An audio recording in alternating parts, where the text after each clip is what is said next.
নমস্কার বন্ধুরা, তোমরা যারা 2024 এ এএনএম, জিএনএম পরীক্ষা দেবে, তোমরা কম সময়ে যদি ভালো র্যাঙ্ক করতে চাও, অনেকেই হয়তো কোচিং-টোচিং কোনো কিছু করো না। বুঝতে পারলে? নিজে, নিজেই পড়াশোনা করছো। তাহলে পড়াশোনাটা কিন্তু একটা নির্দিষ্ট ডাইরেকশনে করতে হয়, হ্যাঁ? যেকোনো পরীক্ষা দিই কিনা আমরা তার একটা নির্দিষ্ট কোশ্চেনের প্যাটার্ন থাকে। যেকোনো সব কোশ্চেন আসবে না। যেগুলো ইম্পোর্টেন্ট জায়গা আছে কিনা সেই জায়গাগুলো থেকেই কোশ্চেন আসে। বুঝতে পারছো? এই জিনিসটা জানতে হবে। যদি না জেনে থাকো তাহলে এই ভিডিওটা দেখো পুরো সবকিছু জেনে যাবে। আর আমি যেইভাবে বলছি এইভাবে পড়ো। পুরো ভালো রেজাল্ট করবে এবং ম্যাক্সিমাম কোশ্চেন করতে পারবে। বুঝতে পেরেছো? এটা সব বড়, বড় পরীক্ষা যারা আমরা দিই না? বড়, বড় পরীক্ষা তো এইভাবেই পড়াশোনা করতে হয়। তো অনেক যারা ধরো এনএম, জিএনএম এর পরীক্ষায় যারা নতুন পরীক্ষা দেয় তারা জানে না। সবকিছু পড়লে কিন্তু হবে না। সবকিছু জিনিস আসে না পরীক্ষায়। ইম্পোর্টেন্ট জিনিসগুলো জানতে হবে এবং সবথেকে যেটা হলো গুরুত্বপূর্ণ জিনিস হলো প্রিভিয়াস ইয়ারের। এখন এই জিনিসটা জানবো কীভাবে? প্রিভিয়াস ইয়ারের কোশ্চেন যে আগের বছরে যে পরীক্ষাগুলো হয়েছে এটার, সেগুলো কোশ্চেনগুলোকে দেখবো এবং অ্যানালাইসিস করব, বিশ্লেষণ করব জিনিসগুলো। দেখো এই যে 2023 সালের আমি কোশ্চেনটা তোমরা দেখতে পাচ্ছ এখানে, যে কোশ্চেনে লাইফ সায়েন্সের যে কোশ্চেনগুলো এসেছে এগুলো সব তোমাদের এই পরীক্ষায় কিন্তু মাধ্যমিক লেভেল থেকেই থাকে। বুঝতে পারলে? তাহলে এক্স-টু কনজারভেশন এসেছে, যে ক্লাস 12 এর যে লাস্টের চ্যাপ্টার জীবন বিজ্ঞানের, তাহলে এক্স-টু কনজারভেশন, ইন-সিটু কনজারভেশন যে টপিকটা আছে ওখান থেকে কোশ্চেন আসবেই। তাহলে ওই জিনিসটা তোমাকে পুরো কনসেপ্টটা ক্লিয়ার করে নিতে হবে। এখানে আমি সলভ করাচ্ছি না, আমি সলভ করবো অন্য ভিডিওতে। আমি বলছি যে কীভাবে পড়বে। বুঝতে পারছো? অ্যান্ড কমেন্ট করে জানাবে। বুঝতে পারলে তোমরা? যদি ক্লাস চাও আমি তাড়াতাড়ি খুব ক্লাস আপলোড করব। পুরো একবারে কমপ্লিট করিয়ে দেবো। বুঝতে পারলে? ভৌত বিজ্ঞান, জীবন বিজ্ঞান এবং অন্যান্য যেগুলো আছে, পুরো লং ভিডিও আমি ক্লাস একবারে করব।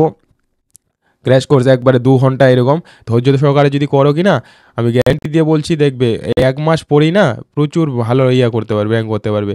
তারপর হলো যে আ খুব মনোযোগ সহকারে কিন্তু ভিডিওটা দেখো, নাহলে বুঝতে পারবে না। এই যে পরের কোশ্চেনটা, যে দ্বিবীজপত্রী পত্রে যে পত্র সমান্তরাল শিরাবিন্যাস, তাহলে এই যে শিরাবিন্যাস যে টপিকটা আছে কয় ধরনের হয়? একটা তো মানে রেটিকুলেট হয়, সমান্তরাল হয়। সমান্তরাল কোনগুলো হয়? সাধারণত এই যে ধান গাছের যেগুলো একবীজপত্রী, দ্বিবীজপত্রী, এই ধরনের মানে রিলেটেড যে এরিয়াটা, এই টপিকগুলো কভার করবে। এরকম যদি করো তাহলে তোমার এই যে 3 বছরের কোশ্চেন যদি সলভ করো কিনা, প্রচুর কোশ্চেন হয়ে যাবে অ্যান্ড দেখবে ম্যাক্সিমাম কোশ্চেন কমন পাবে। তারপরে এই যে এখানে যে চ্যাপ্টার মেন্ডেলের যে জেনেটিক চ্যাপ্টার থেকে crash cross, back cross, test cross, এটা প্রচুরবার আসে। এটা খুবই ইম্পর্টেন্ট, একটু কনসেপচুয়াল আসে। টেস্ট ক্রস, ব্যাক ক্রস খুব কনফিউশন হয়। তো এটা তোমাকে খুব ভালোভাবে মনে রাখতে হবে, দেখবে এটাই ঘুরিয়ে ফিরে দেবে। এবং এটা যেমন এখানে শুধু ডেফিনেশনটা দিয়েছে, এটা হলো মেন্ডেলের যে ইয়েটা আছে কি না, চ্যাপ্টারটা আছে, ওখানে তোমার ওই ইয়েটা দিয়ে দিবে, তোমার যে এলএলগুলো দিয়ে যাবে টেস্ট ক্রস, ব্যাক ক্রসের ক্ষেত্রে। আশা করছি তোমরা বুঝতে পারছো কী বলছি, যে এই যে capital T, small tea, small tea, small tea ওইভাবে দেবে। তাহলে এরকমভাবে পড়তে হবে, শুধু কোচিংয়ের উপর নির্ভর করে হবে না। বুঝতে পারলে কি না? নিজেকে একটু তোমাকে মাথা খাটাতে হবে। তাহলে দেখবে তুমি কোচিং না করেও কিনা তার থেকে ভালো রেজাল্ট করবে। আমি সেটা সত্য, অনেস্টলি একটা জিনিস বলছি। তোমরা যারা ফলো করবে দেখো, গ্লুকোজের সংকেত এটা তো সবাই জানে ম্যাক্সিমাম। দেখো কত সহজ কোশ্চেন আছে। গ্লুকোজের সংকেতটা দিয়েছে, তাহলে কিছু কিছু যৌগের সংকেত সেগুলো মনে রাখবে। হ্যাঁ, অ্যান্ড তারপর হলো যে ক্রোমোজোম চ্যাপ্টার থেকে দিয়েছে নিউক্লিওলাস, ক্রোমোজোম থেকে বেশি কোশ্চেন আসে সব থেকে। বুঝতে পারলে কি না? ওই যে যেমন নাইট্রোজেনের যে বেসগুলো আছে ডিএনএতে থাকে, ওগুলো থেকে আমি ক্লাস যখন করাবো তখন ভালোভাবে একবার ক্লিয়ারভাবে বুঝিয়ে দেবো। এখানে দেখো যেমন এবিও, এই যে ব্লাড গ্রুপ থেকে কোশ্চেন আসেই প্রতিবারে, যে কোনো পরীক্ষায় ব্লাড গ্রুপ থেকে, যেমন অন্যান্য যে চাকরির পরীক্ষাগুলো আসে মানে আছে, ওগুলোতে ব্লাড গ্রুপ থেকে কোশ্চেন আসবে। কারণ ব্লাড গ্রুপে প্রচুর কোশ্চেন আছে, যে কোন ব্লাড গ্রুপকে সার্বিক দাতা বলা হয়, সার্বিক গ্রহীতা বলা হয়, কে আবিষ্কার করে, নিজেদের যে ভাগগুলো, হ্যাঁ, কে কার কাছ থেকে রক্ত নিতে পারবে, কে কাকে দিতে পারবে। বুঝতে পারলে? আশা করছি বুঝতে পারছো তোমরা যারা দেখছো। ওকে, তাহলে আমি এইভাবে ক্লাসগুলো করাবো, তোমরা জাস্ট ওয়েট করো। তোমরা কমেন্ট করে জানাবে অবশ্যই, তোমাদের যদি ইন্টারেস্ট থাকে তাহলে আমি খুব তাড়াতাড়ি করবো সময় করে। তারপর দেখো এই যে পাখির ডানা, আর প্রথম এই যে এই টপিকটা তো মোস্ট টপিক, একটা ইম্পর্টেন্ট টপিক। এই টপিকটা যেটা হোমোলোগাস এনালগ, সমবৃত্তীয় সমসমস্ত অঙ্গ, এটা থেকে শুধু এএনএম, জিএনএম, যে নিট যে পরীক্ষাটা হয় কি না এমবিবিএস এর জন্য, নিটের পরীক্ষায় প্রতিবারই কোশ্চেন থাকে। বুঝতে পারলে? তো এটা কনফিউশন একটা টপিক। এটা এই জায়গা থেকে কোশ্চেন আসবেই ধরা, আমি গ্যারান্টি দিয়ে বলছি। কিন্তু এটা কি হয়, উদাহরণগুলো খুব কনফিউজ করে। তুমি যদি একটু কনসেপচুয়ালি না বুঝতে পারো কি না, মুখস্থ করলে কিন্তু হবে না সব জিনিস। কিছু জিনিস কিন্তু বুঝতে হবে। বুঝতে পারছো? তারপর যেমন এখানে যে ম্যালেরিয়া থেকে, যেমন যে যে ডিজিজ, যে বিভিন্ন, যেমন ম্যালেরিয়া থেকে আসে কোশ্চেন, এই যে এটা ফাইলেরিয়া থেকে আসছে, এলিফ্যান্টাইটিস, এখান থেকে একটা কোশ্চেন আসবেই।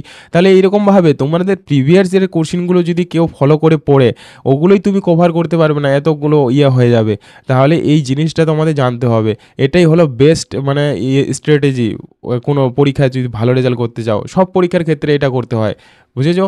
তোমরা অনেকেই জানো না, এইজন্য জিনিসটা আমি বললাম। আশা করছি তোমরা এটা যদি ফলো করো, দেখো এটাতেই তোমাদের 1-2 মাস লেগে যাবে এইভাবে যদি পড়ো।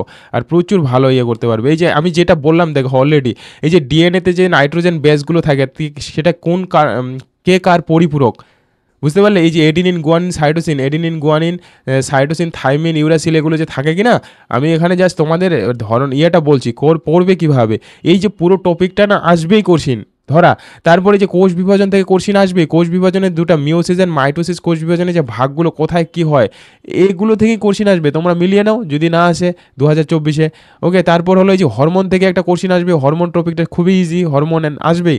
আর একটা জিনিস বলবে, ওয়েস্ট বেঙ্গলের যত আমাদের পরীক্ষা হয় কি না, বিশেষ করে মেডিকেল লাইনের পরীক্ষাগুলোতে একটা জিনিস মনে রাখবে, যেগুলো হলো আমাদের হিউম্যান রিলেটেড হয়, যেটা আমাকে ফিজিওলজি বলি, শারীরবৃত্ত যে শারীরবিজ্ঞান, সেখান থেকে বেশি কোশ্চিন দেয়। ওয়েস্ট বেঙ্গলে যে আগে যে ধরো মেডিকেলের পরীক্ষা হতো, এরা বেশি বেশি কোশ্চিন হতো তোমাদের মানে হিউম্যান বডি থেকে বেশি কোশ্চিন দিত, যে চ্যাপ্টারগুলো থাকে শারীরবিদ্যা থেকে, বুঝতে পারলে?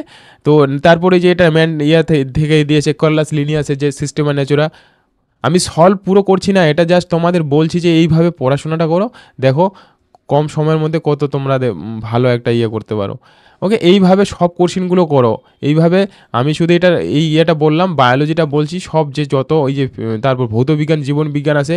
ভৌতবিজ্ঞান, জীবনবিজ্ঞান তো বেশিরভাগ ছাত্রদের ক্ষেত্রে টাফ হয়, মানে ইয়েটা ভৌতবিজ্ঞানটা বিশেষ করে। তোমরা যারা এনএম জিএনএম দেবে, হ্যাঁ, ওরা যারা ভোকেশনাল বা অন্যান্য বোর্ড থেকে পড়ে, যারা ভালোভাবে খুব পড়োনি, তাদের ক্ষেত্রে তো টাফই হয়। অ্যান্ড তাহলে একটু জাস্ট এরকমভাবে তোমাদের নিজেদের ইয়ে করে পড়তে হবে। তোমরা কি করো, একটা জিনিস, যে প্রিভিয়াস ইয়ারের কোশ্চেনগুলোকে ডাউনলোড করে নাও। এই 3 বছরে 21, 22, 23 প্রিভিয়াস ইয়ার কোশ্চেনগুলো ডাউনলোড করে নিয়ে একবারে বই ধরে বসো সামনে, আর একদিকে বই, মাধ্যমিক লেভেলের যে না ভৌতবিজ্ঞান আর জীবনবিজ্ঞান, বুঝতে পারছো? তারপর একবারে কোশ্চেনটাকে ধরে নিজে একটু মনোযোগ সহকারে পড়ো, অ্যান্ড জিনিসগুলো, যেই কোশ্চেনটা পড়ছো, যেই টপিক থেকে এসেছে, ওর যে পাশের যে আশপাশের জিনিসগুলো, ওগুলোকে ক্লিয়ার করো। দেখো রেজাল্ট যদি না পাও, আমার কথা যারা বিশ্বাস করবে, যারা ধরবে, অনেস্টলি বলছি পুরো ভালো রেজাল্ট করবে। এটা শুধু আমি এই পরীক্ষার ক্ষেত্রে না, সব পরীক্ষায় এরকম হয়। ওকে, আমি নিটের যে ভিডিওগুলো বলি যে 100% কমন পাবে। ওকে, 100%, 95% নয়, 100% কমেছে। হার্ট থেকে কোশ্চিন দিয়েছে, তাহলে হার্টের যে কনসেপ্টটা আছে, পুরো ডিপ জানতে হবে না তোমাকে, মাধ্যমিক লেভেলে যতটুকু থাকে। ওকে, ওটাই ডিপ, তো ওইগুলো অনেক আছে, মানে ডিপের শেষ নেই।